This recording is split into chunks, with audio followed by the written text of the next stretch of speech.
Donc, bon, je me présente, je m'appelle Franck D'Agostini, merci d'être là. En fait, moi, je suis le responsable informatique et gérant de Fradeo. Donc, nous devions organiser Connecti aujourd'hui, malheureusement, ça n'a pas pu avoir lieu.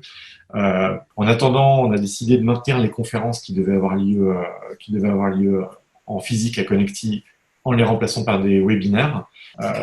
Voilà, donc du coup, je vais laisser la main à Katharina Kramer de Pôle emploi qui va vous présenter un petit peu toute sa présentation sur vivre et travailler en Allemagne. Donc, Katharina, je vous laisse faire. Et puis, on se verra tout à l'heure aussi pour les questions-réponses. Bonjour, donc oui, Katharina Kramer de l'équipe mobilité internationale à Pôle emploi. Donc, les équipes mobilité internationale font partie de Pôle emploi et travaillent pour les personnes qui sont inscrites à Pôle emploi à distance avec des entretiens pour un accompagnement avec une recherche d'emploi à l'étranger, donc pas uniquement l'Allemagne. Aujourd'hui, dans le cadre de Connecti, donc le salon franco-allemand, qui, comme Franck vient de le préciser, devait avoir lieu à Lyon et donc ça sera pour une prochaine édition ou à Cologne, à Strasbourg ou Paris et peut-être l'année prochaine de nouveau à Lyon. On pourra se voir en direct. Donc, je vous présente aujourd'hui un petit peu des éléments sur vivre et travailler en Allemagne. Donc, c'est en fait comment préparer cette recherche d'emploi donc dans un projet professionnel, projet de vie. Donc, parfois, c'est pour une période courte, donc déterminée. Donc, vous pourriez un départ pour quelques années ou quelques mois, ou alors avec une ouverture dans le retour est évidemment incertain. Donc, bien sûr, actuellement, la situation étant la même en Allemagne qu'en France, la plupart des recrutements sont suspendus ou en attente, mais ça n'empêche, vous continuez à trouver bien évidemment des offres d'emploi et ça peut être aussi une période donc, de préparer votre projet si votre projet est maintenu. Donc, je vais vous présenter un petit PowerPoint. Il y aura, Franck mettra en ligne un PDF avec quelques liens. Donc, je dis bien quelques liens parce que également, je n'ai pas accès à toute la base de données. Je travaille également en home office depuis le début de la semaine. Donc, je n'ai pas accès à tous mes données habituelles. Mais donc, les liens que je vais évoquer ou qui sont présents dans la présentation sont présents aussi dans le PDF que Franck vous permettra de télécharger. Excusez-moi. Donc, normalement, vous voyez mon PowerPoint que je vais essayer de mettre en grand écran. On aura un temps questions-réponses. Alors, je pense que les réponses, comme vous êtes tous présents en tant qu'internautes, se feront donc, dans les questions-réponses qui est disponible via le lien.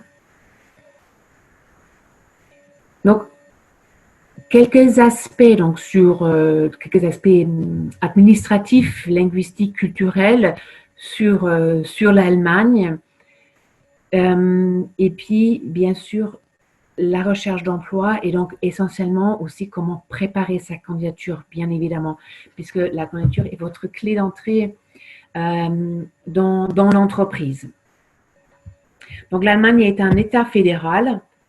Ça veut surtout dire que on les appelle les Länder, chaque land, donc chaque couleur que vous voyez sur la petite map est un petit État dans le grand État de la République fédérale d'Allemagne, avec aussi une législation particulière. Donc, effectivement, chaque land a son parlement et le parlement de la République est bien sûr à Berlin, dans la capitale, mais il y a des choses qui peuvent effectivement changer de land à land.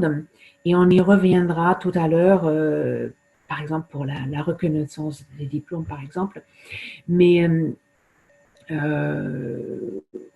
aussi actuellement, je ne sais pas si vous êtes connecté pour l'Allemagne, par exemple, le confinement ou l'arrêt des écoles n'est pas le même de land à land. Hein. Donc, du coup, il y a une autre marge de manœuvre des gouvernements de manière générale.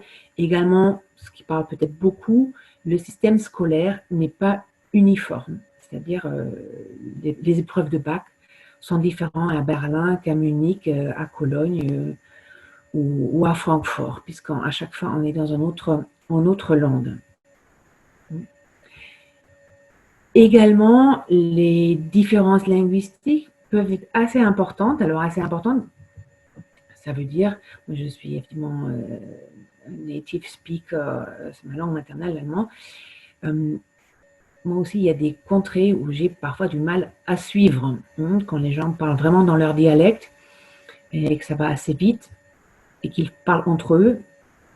Donc, le dialecte peut être plus ou moins important et n'est pas toujours facile à comprendre. Ça veut dire aussi pour vous un temps d'adaptation en arrivant, selon l'endroit où vous arrivez, pour vous faire aux us et coutumes linguistiques.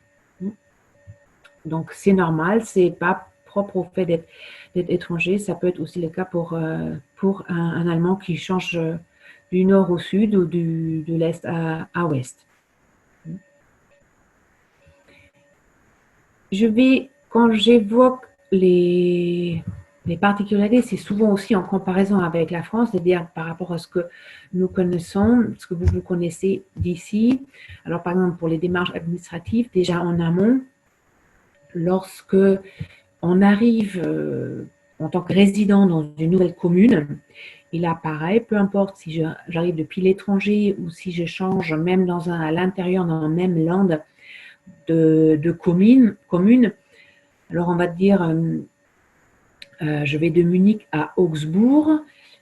Bon, ça veut dire je change de commune. Je suis tenue à me faire enregistrer à la mairie. Donc, c'est un service facilement trouvable. Souvent, ça s'appelle Bürgeramt. En tout cas, vous pouvez avoir les informations à la mairie. Donc, là, je me viens, par exemple, il y a un lien qui s'appelle Behördenfinder. Alors, je crois que je ne peux pas faire le chat en même temps que...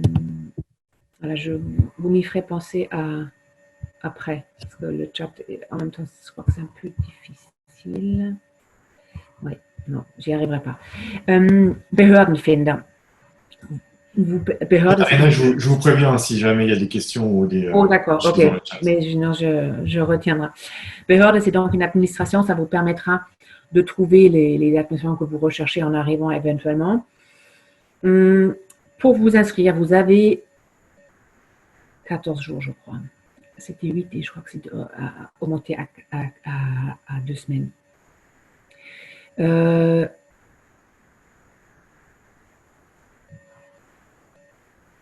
Ça, c'est pour lorsque vous arrivez en tant que résident. Si vous arrivez en tant que touriste, parce que vous faites, on va dire, un saut, vous regardez un petit peu, c'est pas encore obligatoire.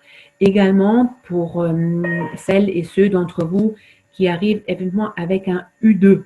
Une petite précision, le U2, c'est un document européen qui permet, lorsqu'on a des droits d'allocation chômage ouverts dans un pays européen, de les exporter dans un autre pays européen.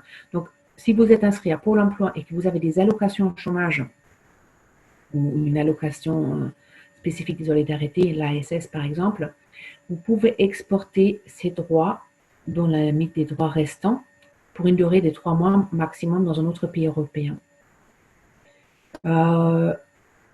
Pour cela, Pôle emploi vous l'explique lorsque vous rendrez dans votre Pôle emploi. Mais vous avez 7 jours calendaires pour vous présenter au service public de l'emploi allemand, donc la Bundesagentur für Arbeit, pour présenter ce document pour que le lien soit fait, pour que effectivement on vous soit considéré comme U2. Dans ce cas de ce U2, on n'est pas encore tout à fait résident parce que voilà, on est en dessous de ces 3 mois puisqu'on nous pouvons rester maximum 3 mois. Donc voilà, pour quelques spécificités administratives, linguistiques, politiques, malgré tout important pour débuter une vie en Allemagne. Pour le marché de l'emploi, a priori, donc vous n'allez pas changer de métier parce que vous déménagez en Allemagne ou parce que vous avez un projet de partir vivre et travailler à l'étranger. Vous avez un métier, vous allez a priori chercher dans ce métier ou des métiers transverses, mais qui sont proches, voilà, avec des compétences transférables. De manière générale, les compétences transférables, dès lors que vous avez les compétences, c'est quelque chose qui est tout à fait envisageable. C'est pas, le marché de l'allemand n'est pas un métier, un diplôme ou un diplôme, un métier. C'est des compétences qui ouvrent les possibilités de l'emploi. Le site Make It in Germany est un site fait par le ministère allemand et la Bundesagentur für Arbeit, donc le service public de l'emploi allemand, le Pôle emploi allemand, qui précise bien sûr aussi les chemins, les spécificités d'immigration pour les non-européens, hein, puisque là, il y a besoin de visa, mais il précise aussi tout ce qui est la recherche d'emploi, dossier de candidature, marché de l'emploi et marché de l'emploi, surtout les métiers en tension. Les métiers en tension, sachant que de manière générale, plus ou moins, ce sont les mêmes en France qu'en Allemagne. C'est aujourd'hui quelque chose qui est très partagé, les métiers en tension, les métiers dans lesquels la recherche de main-d'œuvre qualifiée est importante. Et le mot-clé main-d'œuvre qualifiée est peut-être à retenir parce que c'est ce qui est recherché, c'est la main-d'œuvre qualifiée. Donc, c'est-à-dire vous connaissez votre métier parce que vous l'avez exercé en France ou ailleurs, ou parce que vous l'avez appris. Donc, le lien figure également sur le PDF. Mais voilà, en tapant sur Google Make It in Germany, le site est accessible en allemand, anglais et français. Donc, vous trouvez vraiment une mine d'informations sur l'emploi de manière générale en Allemagne. Donc, je vous invite vraiment de le regarder. Aussi sur la législation, bien évidemment, les salaires. Les salaires aussi. Je reviendrai après encore pour quelques précisions, mais les salaires sont, dès lors qu'ils sont, vous êtes sur un métier qualifié, peuvent être relativement intéressants. Donc, quand je dis relativement intéressant, ça veut dire aussi parfois au-delà de la tranche de salaire pratiquée en France, sachant que le SMIC, donc le salaire minimum, il est en dessous du SMIC français. Aujourd'hui, en France, on est à 10,15 €. En Allemagne, on a 9,35 €. Donc, le salaire minimum pour les postes non qualifiés, il est à 9,35 €. On y reviendra aussi quand on parlera des offres d'emploi, comment les trouver, où les trouver. Également, on parlera de la législation du travail. Donc, évidemment, il y a les contrats à durée indéterminée, comme en France. Il y a les CDD, les contrats à durée déterminée. Il y a l'intérim qui est devenu beaucoup plus présent depuis la crise de 2008. Donc, les entreprises allemandes font appel à l'intérim. De manière générale, une période d'essai est 6 mois. Donc, presque toujours, vous avez cette période de 6 mois, quel que soit votre niveau d'emploi et quelle que soit la durée de l'emploi, c'est-à-dire, bien sûr, si votre contrat est en dessous, mais même pour un contrat de 6 mois, et j'ai déjà vu des périodes de 6 mois. C'est donc possible. Donc, c'est la norme.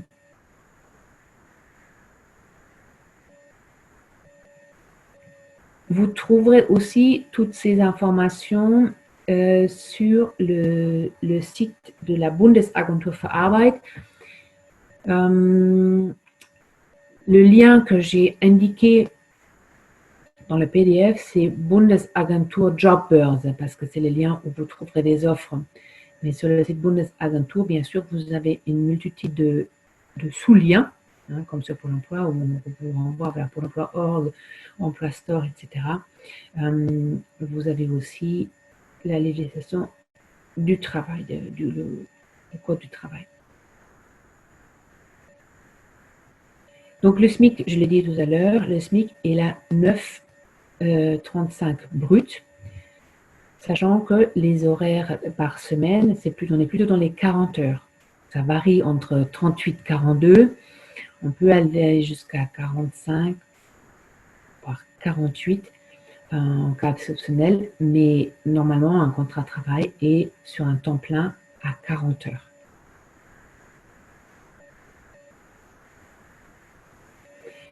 Mini-job, je mets juste un point d'exclamation sur cette particularité du marché de l'emploi allemand, puisqu'il s'agit d'une forme d'emploi qui n'existe pas en France. Les mini-jobs, effectivement, on ne peut pas gagner plus que 450 € par mois. Ça veut aussi dire qu'on ne travaille pas beaucoup, quelques heures par semaine.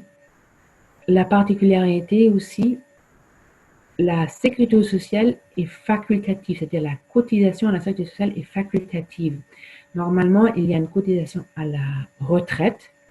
Il n'y a en aucun cas une cotisation à l'assurance chômage. Ce qui veut dire, si vous acceptez un emploi en mini-job, vous ne pouvez pas prétendre à une allocation chômage par la suite. Ça existe. Pourquoi ça existe ou comment c'est pensé par l'État allemand? C'est pensé au départ comme revenu supplémentaire à un foyer dans lequel il y a déjà un des partenaires qui a un contrat normal, un contrat de travail. Mais un contrat de travail tout court, parce que le mini-job n'a pas de contrat de travail. C'est un emploi qui se fait oralement, mais il n'y a pas de contrat de travail. Et donc, on peut aussi être, de ce fait, bien sûr, licencié, entre guillemets, mais le contrat peut prendre fin très rapidement. Il n'est pas soumis à l'impôt sur le revenu. Dès lors qu'il y a un mini-job par foyer, il n'est pas soumis à l'impôt. Donc, c'est pour ça que je dis c'est quelque chose de particulier qui n'a pas d'équivalent en France. En France, ce type d'emploi serait considéré comme illégal. En Allemagne, c'est tout à fait légal. En tant que Pôle emploi, je suis quand même, voilà, je dois vous mettre en garde, vous dire, voilà, ça existe. Ça peut être un tremplin, mais à terme, il est toujours préférable de viser un emploi avec un contrat de travail et des cotisations normales. D'ailleurs, sur le site pôle emploi.fr, vous ne trouverez pas d'offre d'emploi faisant référence à un mini-job, puisque c'est contraire au Code du travail français, vous ne trouverez pas d'offre pour ce type d'emploi. Beaucoup de contrats de travail s'intègrent dans les Tarifverträge, donc les contrats de convention collective par branche, ou parfois vous avez proche de Tarifvertrag. Ça veut dire que le salaire est tel qu'il est pratiqué dans la convention collective de la branche, même si, pour certaines branches, l'adhésion à la convention collective n'est pas obligatoire pour les entreprises. Donc, ils précisent, voilà, ils ont un salaire proche ou voilà, au-delà des Tarifverträge. C'est pareil pour les congés annuels. Donc, le minimum légal, c'est 20 jours, ça fait 4 semaines. En France, nous sommes à 5 semaines. Mais généralement, il y a 5 semaines ou plus, effectivement, selon la convention collective.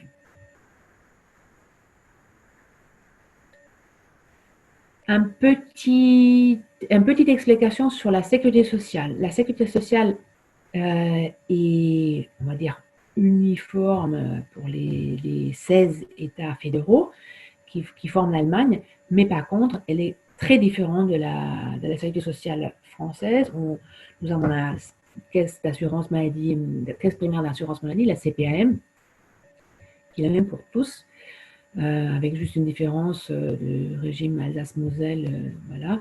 Mais il y a la sécurité sociale et aujourd'hui, depuis quelques années, l'employeur est tenu à proposer et à intégrer une mutuelle à ses salariés.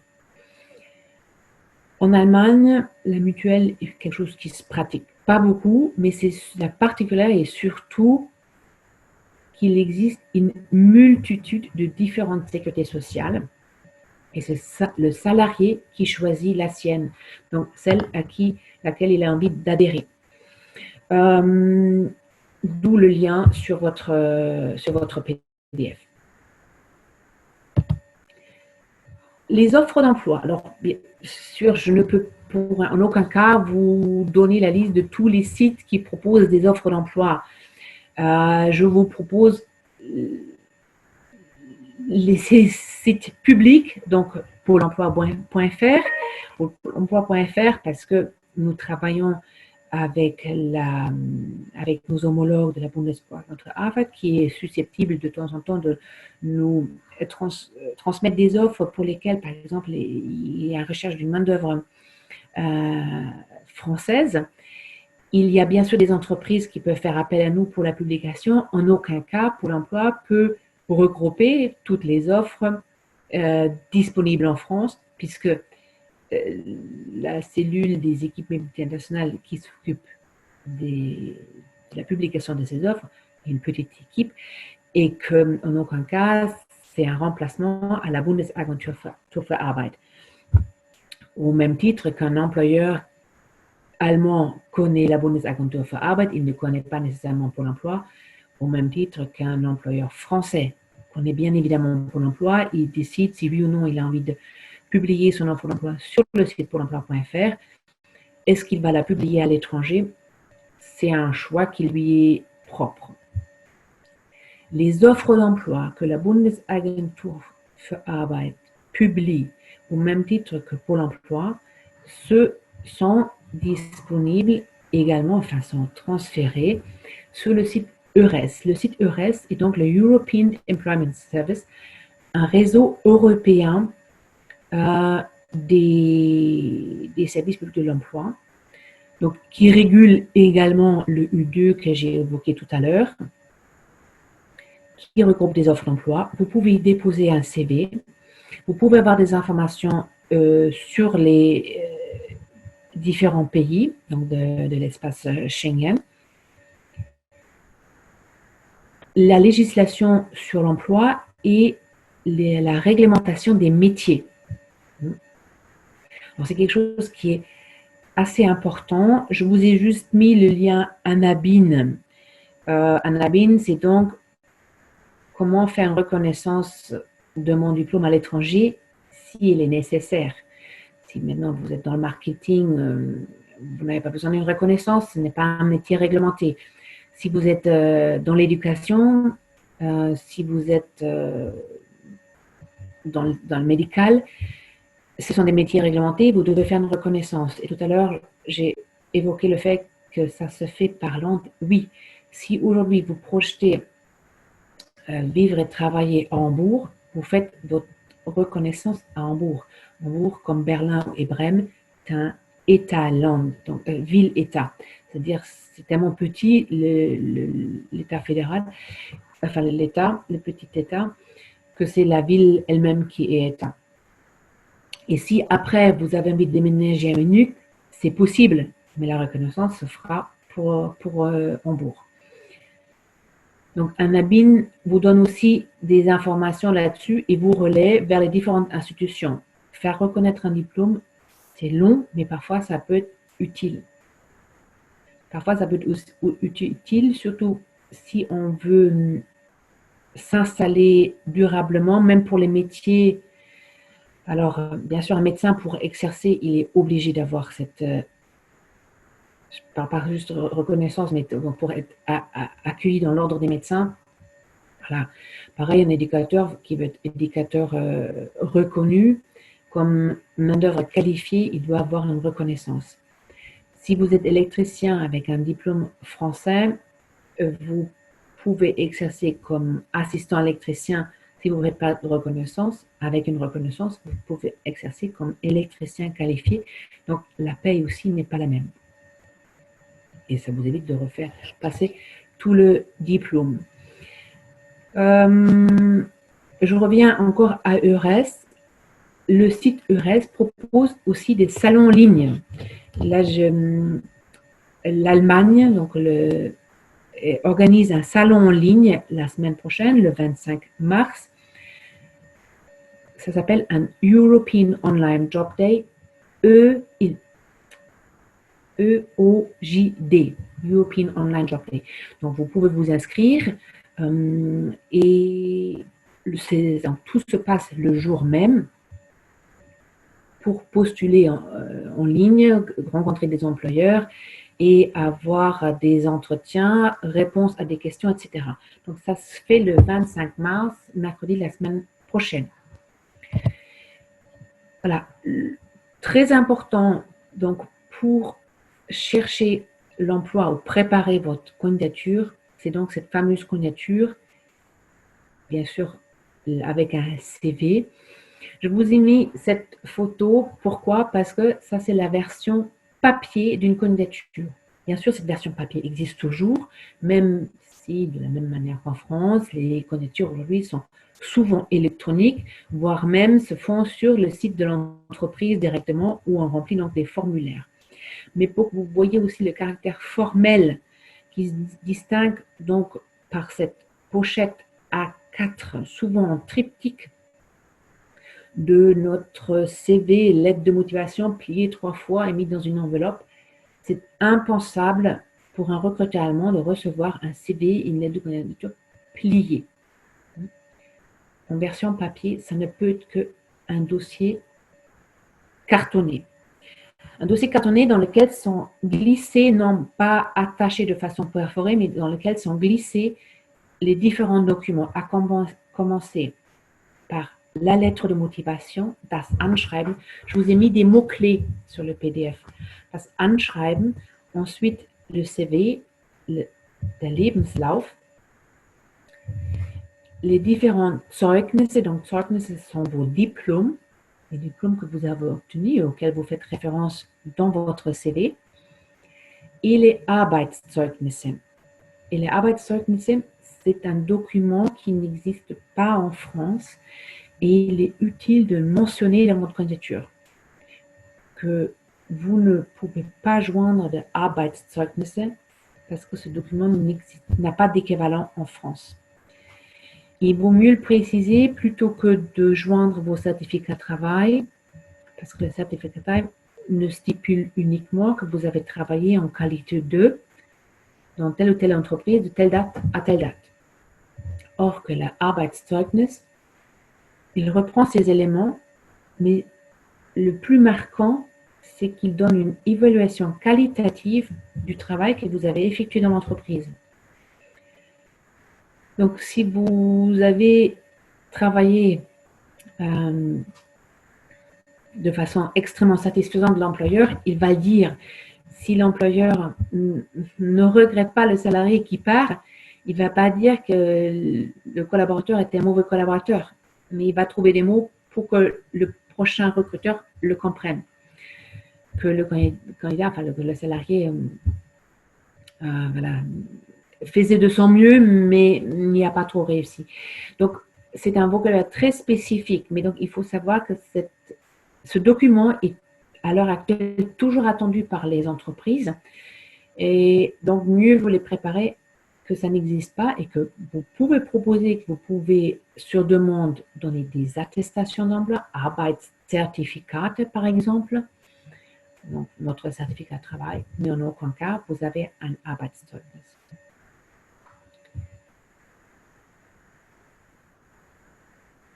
Je reviens sur le CV. Juste 2 mots sur les réseaux sociaux. Donc, bien sûr, LinkedIn est très, très présent en Allemagne.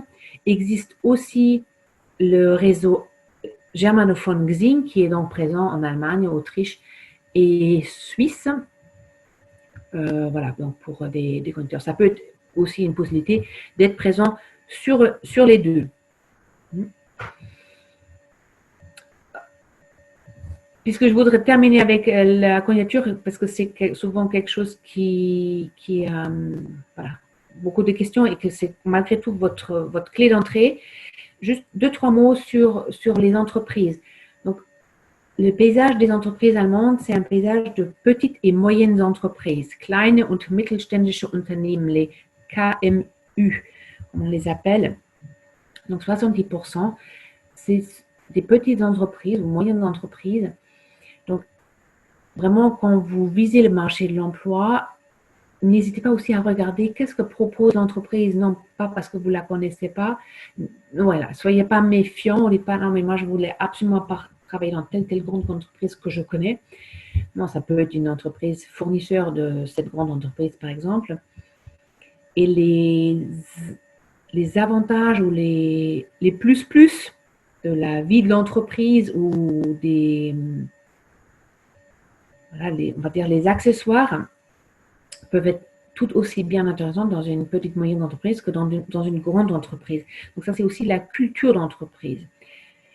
Et culture d'entreprise veut dire aussi, je le dis parce que c'est quelque chose qui nous revient souvent par nos candidats, allez-y d'abord dans un climat de confiance et d'envie de coopération et de collaboration. L'employeur cherche un collaborateur. Les employeurs, tout comme les candidats qui ne font pas l'affaire ou qui sont moins bienveillants que d'autres, ça existera toujours. C'est possible. On ne pourra pas l'empêcher. Mais au départ, l'employeur a envie de recruter quelqu'un avec qui il aura envie de travailler et qui aura envie de travailler avec lui. Donc, enlever un peu de la méfiance, peut-être que vous pouvez avoir l'habitude d'amener lors d'un entretien ou lors de la signature d'un contrat. Parce que les employeurs parfois n'ont pas cette habitude. C'est aussi travail, c'est une chose. Donc, quand on dit parfois que les Allemands séparent vie professionnelle et vie privée, ça ne veut pas dire qu'on ne peut pas être ami avec ses collaborateurs, ses coéquipiers. Mais ça veut dire aussi qu'on peut avoir un différent professionnel qui n'affecte pas nécessairement une reconnaissance humaine l'un vers l'autre, ou voire une amitié qui s'est créée.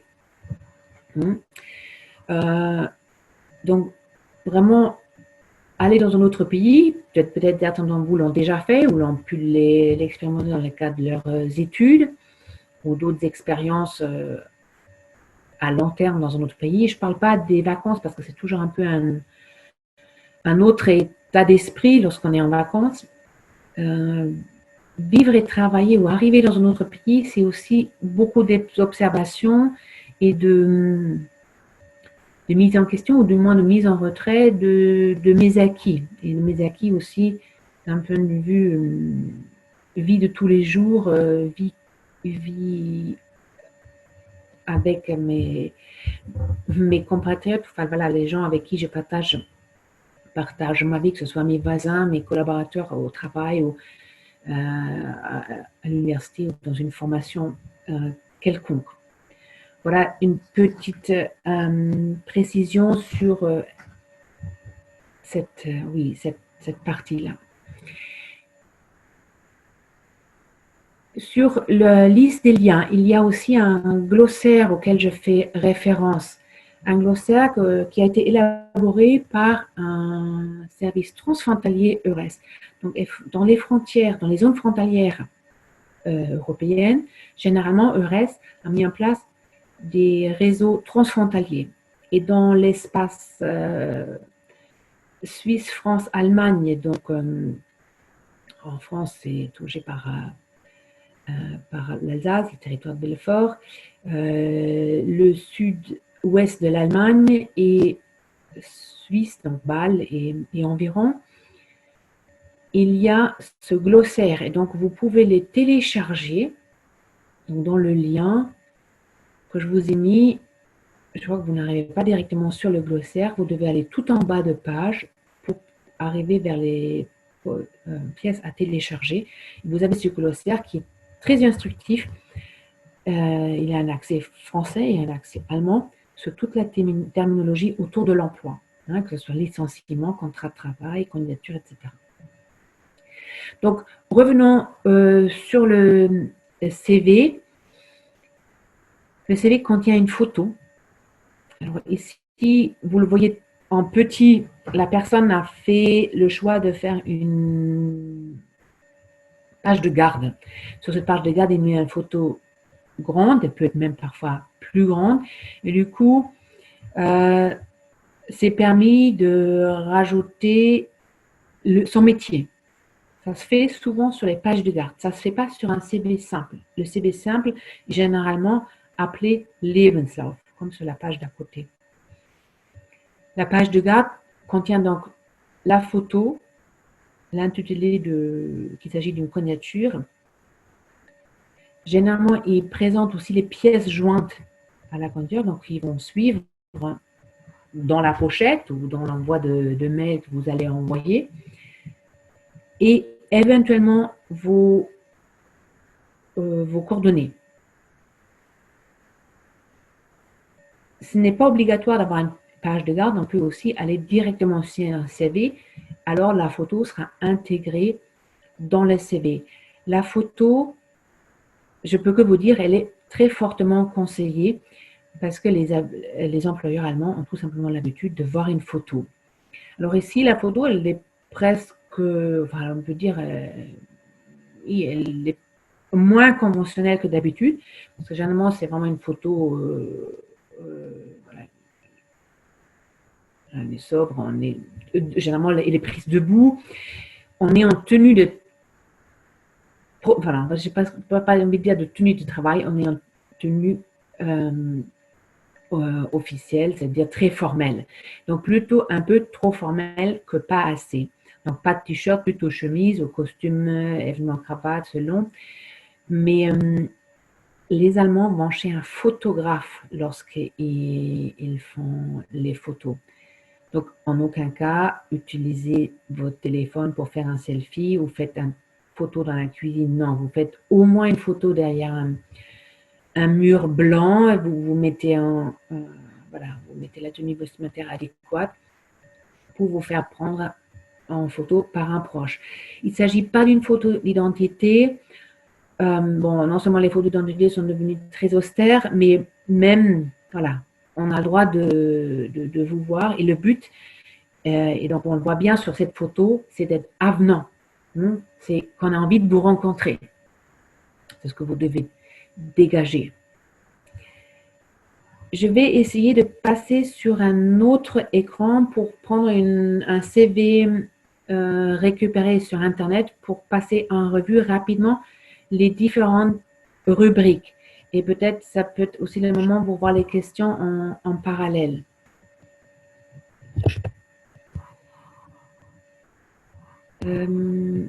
Donc, je vais juste voir ce que je vois. Pour un CV déposé en ligne, est-il qu'on doit mettre une autre photo? Oui, j'aurais envie de dire oui, le CV, normalement, il détient toujours une photo. Je sais qu'aujourd'hui, parfois, les personnes peuvent avoir peur que la photo soit utilisée par ailleurs et que, bien sûr, sur Internet, nous ne sommes pas à l'abri d'une fraude, d'une mauvaise utilisation des données qu'on met. Je sais que même sur le site Pôle emploi, vous êtes nombreux à nous signaler régulièrement des annonces frauduleuses. Mais oui, c'est conseillé quand même de mettre un CV, on va dire, normal lorsque vous le déposez en ligne. Donc, la question sur les doit-on fournir des certificats pour les stages ou mini-jobs effectués dans les candidatures. Normalement, vous faites référence à tous les emplois que vous avez effectués. Normalement, le CV n'a pas de trou chronologique dans le temps. Oui. Alors, stage, on voit les rubriques, c'est la partie practicum. Donc, oui, normalement, vous devez l'indiquer. Et les certificats, bah, si vous les avez, vous les rajoutez parce que si vous avez un Arbeitszeugnis, vous l'avez. Parce que si vous avez fait un mini-job, c'est-à-dire que vous avez travaillé en Allemagne. Pour les stages, vous avez une évaluation de stage ou une attestation de stage. C'est surtout quand vous avez... je regarde l'heure, oui, oui. Si vous avez fait des stages qui sont pertinents, vous les rajoutez en tous les cas dans votre CV. Photo ancienne, oui, enfin, oui, à un certain âge aussi, on change un peu moins. Si vous ressemblez, j'ai envie de dire, oui, bien sûr, vous pouvez utiliser la photo de votre choix. Pas besoin d'avoir la photo la plus récente si vous trouvez qu'elle est bien et qu'elle vous ressemble. Alors, je vais vite repasser à un partage d'écran pour vous présenter un CV. Voilà. J'espère qu'il nous reste 2 minutes avant que les prochaines réunions commencent. Donc, le CV peut être sur 2 pages, sachant que donc il doit contenir vos coordonnées, bien évidemment. Généralement, c'est une rubrique qui s'appelle Persönliche Daten. Ça commence avec votre nom. Vous remarquez que, donc, ici, Max Mustermann, que c'est l'ordre qui définit le prénom et le nom. Donc, Max est le prénom, Mustermann est le nom de famille. Le nom de famille n'est pas écrit en majuscule, il y a juste le M. Mais on n'écrit pas, comme souvent c'est le cas en France. Donc, je prends mon exemple, Katharina Kramer, là, tel qu'il est affiché à l'écran, c'est Kramer, C-R-A-M-E-R, en majuscule. Non, ce serait C majuscule, R-A-M-E-R, en minuscule, comme pour M. Mustermann. Il y a une date de naissance, généralement avec un lieu. Il y a une adresse postale. Il y a une adresse électronique. Je vous conseille quand même. Un numéro de téléphone. Et dans le numéro de téléphone, vous indiquez l'indicatif pays. Ne mettez pas simplement un numéro sans préciser qu'il s'agit d'un numéro de téléphone. Un numéro à des chiffres à l'étranger, ce n'est pas identifiable, laissez-moi comme numéro de téléphone.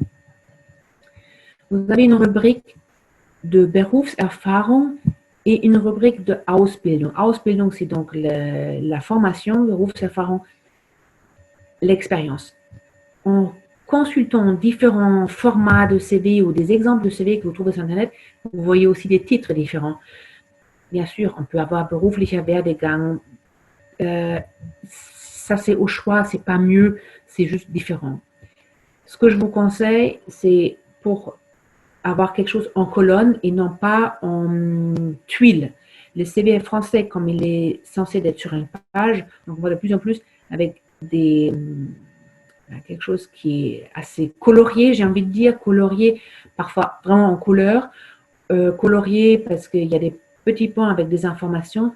C'est une information ou une présentation qui est trop dense pour le lecteur allemand puisqu'il n'a pas l'habitude. Donc, c'est plutôt structuré avec ces colonnes. Donc, une pour les dates, l'autre pour voilà, ce que j'y mets. Les colonnes de date, mois et année, ça évite d'avoir une colonne différente si vous devez écrire mai, septembre. Le lieu de travail, c'est-à-dire l'entreprise, la ville, le pays. C'est important. Ne mettez pas que vous avez travaillé dans le 75, dans le 67, dans le 33. Les départements n'indiquent rien à un lecteur étranger. Mettez juste que vous avez travaillé à Bordeaux, en France. Que vous avez travaillé à Marseille, en France. N'importe quel village, en France. L'intitulé et voilà, quelques tâches que vous avez effectuées. Si vous avez de l'expérience, vous mettez d'abord l'expérience. Si vous êtes débutant dans la vie active, vous mettez tout simplement votre formation.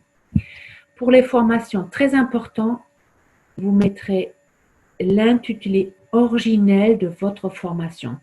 Donc, vous ne mettez pas formation 2 ans en commerce pour un BTS commerce. Vous mettrez brevet de technicien supérieur en commerce au lycée Jean Rostand à Paris, par exemple. Et en dessous, vous mettez formation universitaire de 2 ans en commerce. Voilà.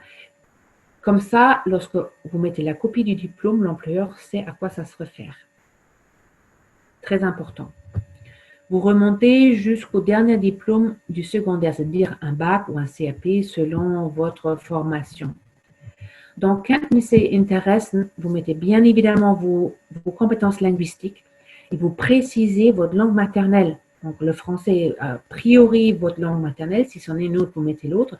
Si vous êtes bilingue dans des langues, vous mettez et vous précisez aussi là-dedans la langue maternelle. C'est très important. Donc, ne pas oublier que vous parlez français. IT-Kenntnisse, donc ça, c'est les connaissances informatiques. Donc, on précise, donc là, MS Office, ça veut dire qu'on connaît toutes les applications MS Office ou les plus courantes. Sinon, on peut détailler. Hobbies, c'est une rubrique qui est facultative, mais en tout cas, elle peut être intéressante, surtout si ce sont des informations qui peuvent être importantes peut-être pour votre vie de travail ou qui donnent des informations aussi sur votre engagement. Alors, quand je dis engagement, ça peut être parce que vous êtes participé à une association, vous êtes peut-être même très présent dans une association. Donc, n'ayez pas peur de le dire, mais soyez précis. Alors là, par exemple, Lesen und Sport, c'est un peu faible et un peu médiocre, j'ai presque envie de dire, puisque donc lecture et sport, Fußball et jogging, donc foot et footing. Bah, on ne sait pas trop si la personne lit de temps en temps un livre et qu'elle fait de temps en temps un footing le dimanche. Oui, maintenant, si elle est active dans le club du foot, voilà, toutes les semaines, il y a des matchs de l'entraînement et que, voilà, de temps en temps, il y a des matchs. Oui, si maintenant, pour la lecture, vous êtes très intéressé par la littérature, on va dire, espagnole du XXe siècle, oui, précisez-le. Mais pas juste parce que vous lisez de temps en temps, pas juste parce que vous partez en vacances, vous faites des voyages. Non, c'est que voyage, vous êtes vraiment, je ne sais pas, vous faites beaucoup de trekking, vous faites, je ne sais pas, vous connaissez l'Amérique latine de fond en comble, des choses comme ça. Donc, précis et exhaustif, et si on ne met rien, ce n'est pas grave. Plutôt, l'engagement, c'est quelque chose qui est apprécié, parce que l'engagement pour la communauté est quelque chose qui a une grande valeur en Allemagne. Donc, oui, si vous êtes dans une association, ou même, ça peut être même un parti politique ou une paroisse religieuse, ce ne sont pas des tabous au même titre qu'en France. Dès lors que on ne touche pas à l'extrémisme, c'est tout à fait possible de le mentionner parce que voilà, vous œuvrez pour une communauté. Unterschrift hinzufügen, donc on ne l'a pas là. Unterschrift hinzufügen, ça veut dire qu'il faut signer. Donc il faut signer lorsque vous l'envoyez en format papier, il faut au moins le dater. Si vous l'envoyez en format électronique. Donc, tous les formats électroniques doivent être en format PDF. Donc, n'envoyez pas de Word. Là, ça se modifie. Pareil, les photos, ne prenez pas votre CV en photo, ni vos documents. Donc, vous les scannez, ils arrivent en PDF et vous les envoyez en PDF et votre CV ou votre lettre, vous l'enregistrez en PDF avant de l'envoyer. Voilà. À bientôt. Merci. Merci beaucoup. À bientôt. Au revoir, Katharina.